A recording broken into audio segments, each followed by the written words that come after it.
2 years ago I made a video about getting my first speedrun world record. A fastest lap world record on the game Wheelspin that took me hours to get. Only for it to be beaten the next day by Jaspe, the holder of almost all Wheelspin world records. His record on the map Carnolti stood for over 6 months, till it was found out that the Titan, which was used for all records, wasn't actually the fastest car. The Ventilator turned out to be quicker. With this new knowledge, Vezi took the record with a 35.52, only for Jaspe to get the record back 3 days later by getting a 35.48.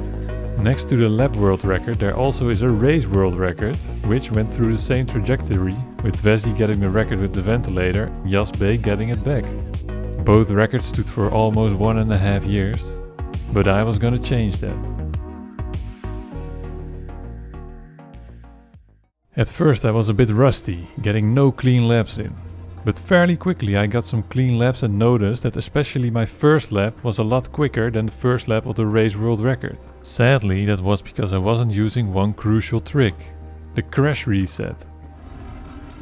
When you crash your car and hit restart at the right time when the screen is fading away, you spawn in pole position instead of at the back, which saves a significant amount of time for the race world record. And it also explains why I was so easily beating the world record's first lap. Since I started at the back, I had more speed when crossing the starting line and my first lap was faster, but my overall time was slower. After being semi-consistently able to do the crash reset, I was slowly getting better. But I still had to deal with the regular Wheelspin bullshit. If you make a small mistake, you crash. When your car has a will of its own, you crash.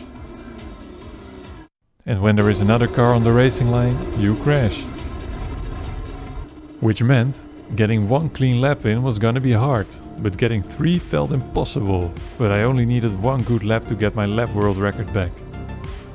I quickly felt the potential of the Ventilator car when I got a PB on a lap that felt just okay, and I had a chance to get a good result if my next lap was great. In the next few runs I also got PBs for the race record with a 1:55.98 and a 1:55.08, which is 1 second away from the world record, in which I still made a lot of mistakes.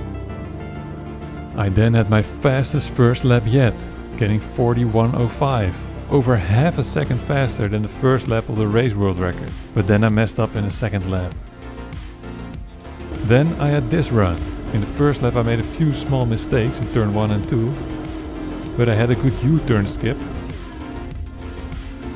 In my second lap I lost some time right before the U-turn skip, and I got a new lap PB of 35.72, but I was also half a second up on the race world record. The next lap needed to be good. That's Wheelspin for you. My car just decided to lift off.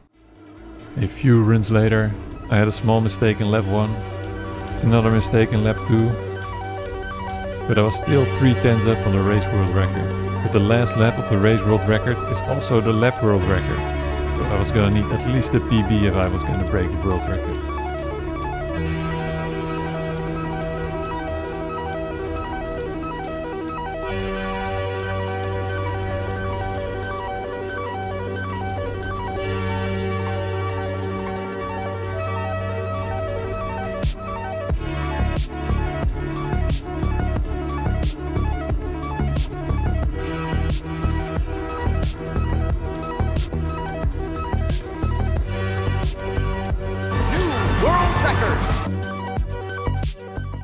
But I couldn't stop there. I had broken the race world record, but I still hadn't got my lap world record back.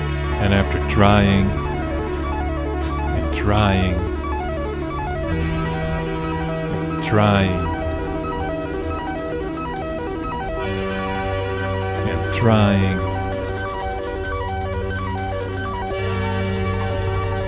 I had this lap.